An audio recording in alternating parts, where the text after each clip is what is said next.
Welcome back for another deep dive. Yeah. And wow, you guys have really outdone yourselves this time with the source material. Yeah, this is a fun one. We're talking charisma, we're talking those difficult conversations. We've even got a little touch of neuroscience in here. It's kind of like a crash course in like how to be your most confident and persuasive self. Yeah.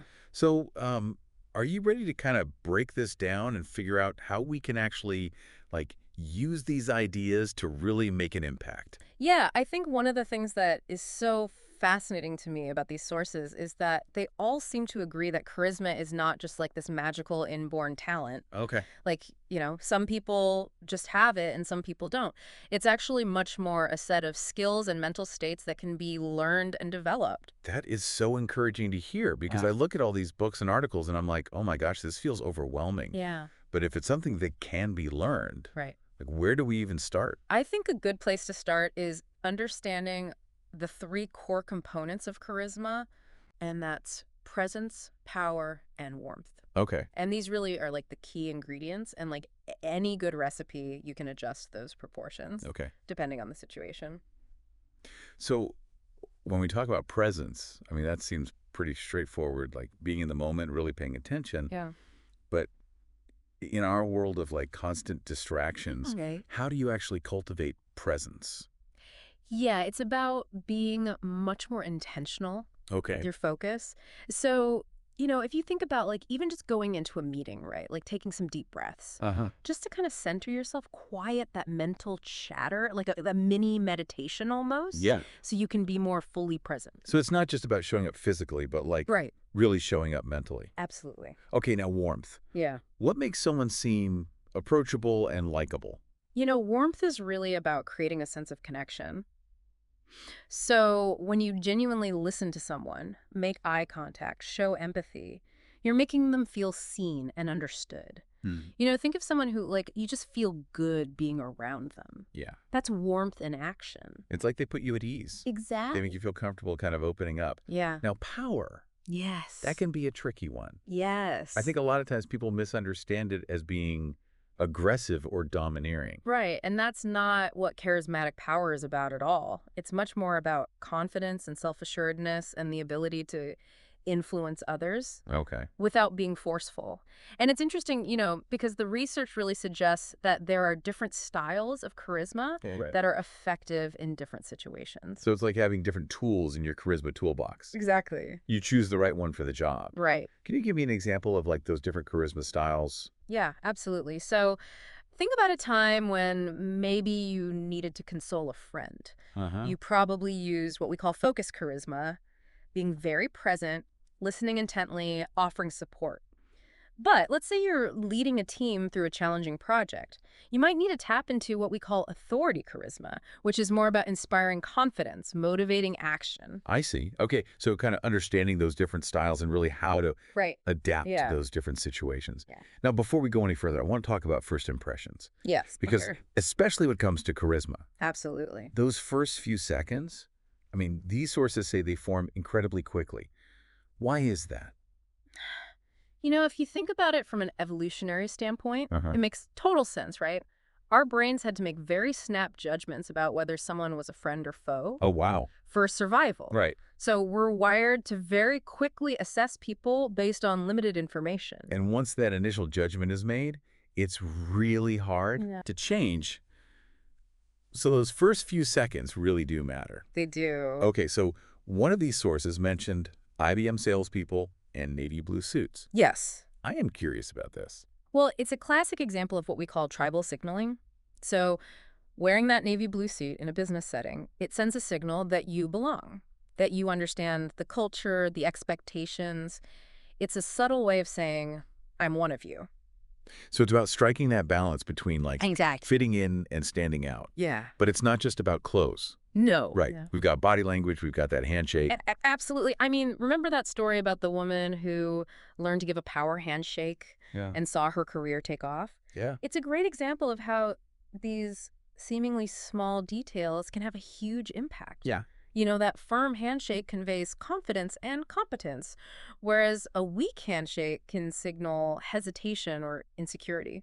It's amazing how much information we unconsciously pick up Right. on those nonverbal cues. Right. It's like our bodies are speaking volumes Yeah. before we even say a word. One of these sources even said that in high-pressure situations, our brains prioritize body language That's right. over words. Yeah, that's because nonverbal communication is actually processed by a more primal part of the brain, Oh, wow. the part that's wired for survival. Hmm. So when we're feeling stressed or under pressure, we're instinctively looking for those nonverbal cues to assess safety and trustworthiness.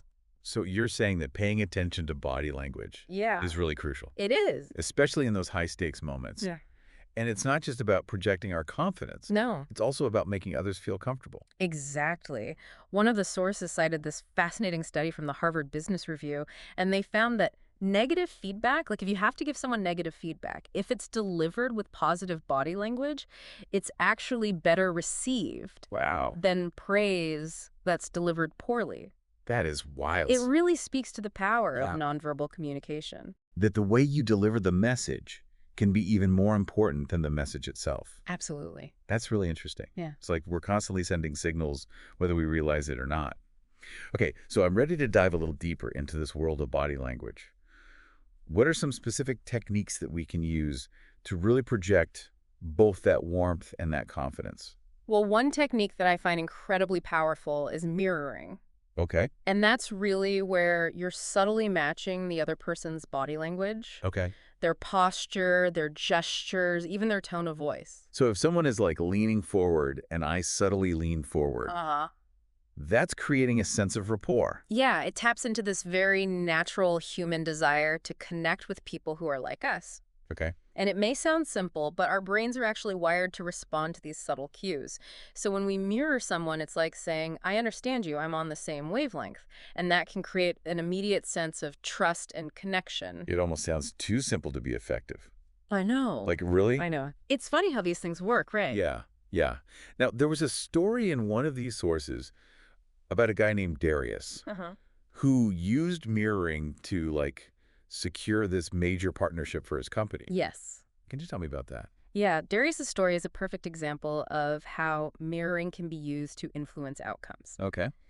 So he was meeting with this very high-level executive who had this very distinctive way of sitting with his arms crossed and his legs spread wide. Okay. And instead of trying to counteract that posture, Darius subtly mirrored it. So he basically adopted that same power pose. Exactly. It's interesting. And the executive, without even realizing it, felt this unconscious sense of connection with Darius. Right. Really helped to kind of break down those barriers, create a more collaborative atmosphere. So mirroring can really be like a secret weapon for building relationships, influencing people. Yeah.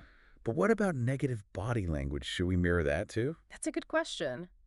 And that's where what we call the mirror and lead technique comes in. Mm. So let's say you're talking to someone who's very closed off, arms crossed, leaning back. Uh-huh. You might start by subtly mirroring that posture, just to kind of establish rapport. But then, gradually, you start shifting your own body language in a more open and positive direction. So you're slowly leading them towards a more Yes. positive state without even realizing it? Exactly. Oh, that's brilliant. Okay. But sometimes you need to project more authority, right? And one of these sources talked about being the big gorilla. What is that all about? It's such a great metaphor for understanding how to project confidence through your physical presence. So imagine a gorilla moving through the jungle. It takes up space, it stands tall, it commands attention, and we can do the same thing, even in subtle ways. So it's about owning your space, not shrinking back. Exactly. I love that. And there's a fascinating connection between posture and confidence. Think about someone who walks into a room with their head held high, shoulders back. They just automatically project that aura of authority. They do. And there was a tip in one of the sources about practicing what they call the gorilla walk in a crowded environment. Oh, yeah. What is that? It's a fun exercise. So basically, the idea is to just walk with purpose and intention, taking up space as you move through a crowd. It might feel a little awkward at first, but it can really help you feel more confident, more in control. I'm about to try that one. Yeah. But you know, the sources also point out that sometimes the most powerful presence is actually stillness. That's such an important point. I So, mean, think about a judge delivering a verdict or a CEO making a major announcement. mhm. Their power often lies in that stillness, that calm composure. It's a different kind of authority, quiet, steady, unwavering. So it's really about choosing the right Yeah. energy for the situation. Yeah. Sometimes you need to be the big gorilla, Yeah. and sometimes you need to be that calm, steady force. Right. Now, speaking of calmness and composure, I'm realizing that listening plays a huge role in all of this. It does. True charisma requires genuine presence, which means really listening, not just waiting for your turn to speak. And I will admit, one of my bad habits is I tend to interrupt. Mm-hmm. I get so excited about the conversation that I jump in before the other person is finished. And one of these sources actually suggested that even interrupting with a positive comment can backfire. Why is that? Because even well-intentioned interruptions, they can still send the subtle message that you're not fully listening or that your thoughts are more important than theirs. Ouch, I never thought about it that way. Okay. Yeah. So the key is to really focus on being present, letting the other person finish their thought without interrupting. Exactly. Just resist that urge to jump in, even if you have the most brilliant comment or question. And here's the pro tip. Let people interrupt you. Okay. Your job is to make them feel heard and understood, Yeah. not to control the conversation. I am going to have to work on that one. I think we all do. It's so tempting to try to steer the conversation, Yes. but I see how letting go of that control can actually create Mm. a more relaxed Absolutely. and engaging dynamic. Yeah. Now, one of these sources told this great story about an executive who actually got job offers by letting the interviewer do most of the talking. That's a great story. It really highlights the power of making people feel heard and valued. Yeah. And when you give them the space to share their thoughts and ideas, you really build a connection that can be incredibly powerful in any interaction. So it's not just about like saying the right things, but it's also about creating the right space for others Exactly. to feel heard Yes. and understood. Now, while we're talking about communication, let's not forget the power of our voice. Yes. I remember reading about this professor who got rave reviews just by changing how he used his voice. It was all about something called vocal fluctuation. That's right. And the way we use our voices can make a huge difference in how we are perceived. For example, just speaking slowly can convey authority and confidence. Like each word carries more weight when Oh, you that's give it that. time to land. Yeah. And pauses can be incredibly powerful too. Mm. Pausing before you speak creates that sense of anticipation, makes you seem more in control. It's like building suspense in a movie. Exactly. You pause at just the right moment, and it keeps the audience on the edge of their seat. I love that analogy. Okay. And then there's the power of dropping your intonation at the end of a sentence. Yes. It's like you're saying, this is what I believe, and I'm not seeking approval or validation. Exactly. All of these vocal techniques, when used together, can create a really powerful, charismatic presence. This is amazing stuff. So, But I'm also sensing a theme here. It's not just about external techniques. It's also about getting your inner world right. working for you. Absolutely.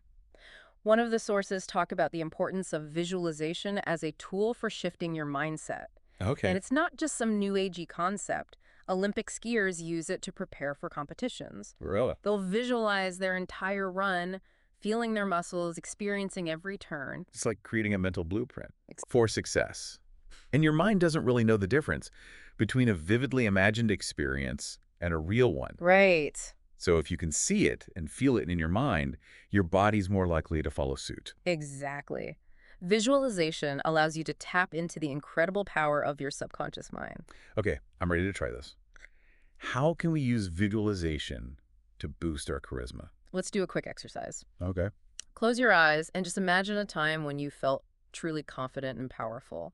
Maybe it was giving a presentation, closing a deal, or even just acing a test. Just see yourself in that moment. Feel that energy in your body. Hear the positive feedback you receive. Oh, I'm already feeling my confidence surge. I know, it's amazing, right? And the more you practice this visualization, Yeah. the easier it will be to access those feelings in real life situations. Now, one of these sources also talked about gratitude and compassion as pathways to warmth. Uh-huh. How do those fit into the picture? Well, gratitude is such a powerful emotion that can instantly shift your mindset from scarcity to abundance, from fear to love.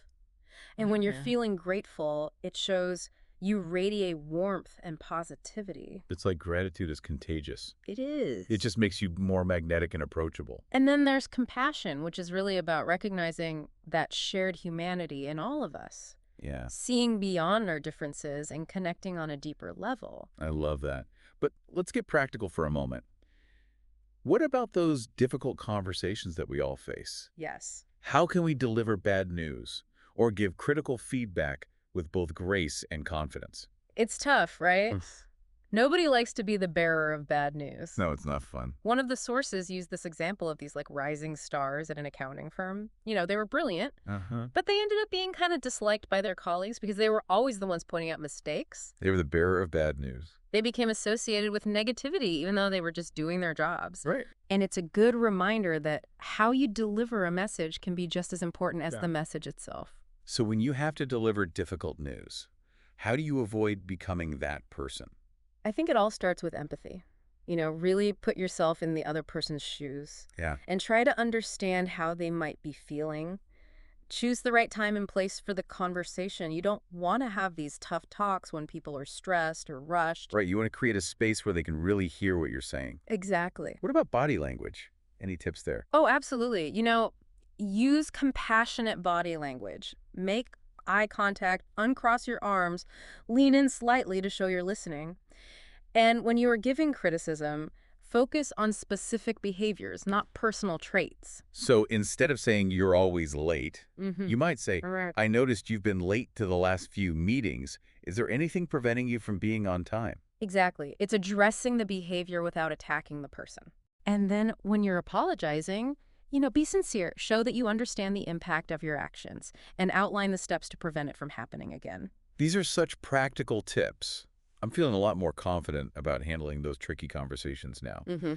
We've covered so much ground today. I mean, from the science behind first impressions to like the power of visualization and then even mastering those like difficult conversations. It's amazing how much you can learn about charisma just by kind of digging into these sources. And remember, charisma is a skill, not a gift. So anyone can learn and develop these techniques Yeah. to practice. And so, think back to a time when you felt truly charismatic. Yeah. What was your internal state? What were you focusing on? And, try to tap into that feeling and use the tools we've discussed today to make it your kind of default setting. I love that. Pay attention to those moments when you're at your best and really use them as a blueprint for kind of building your charismatic presence.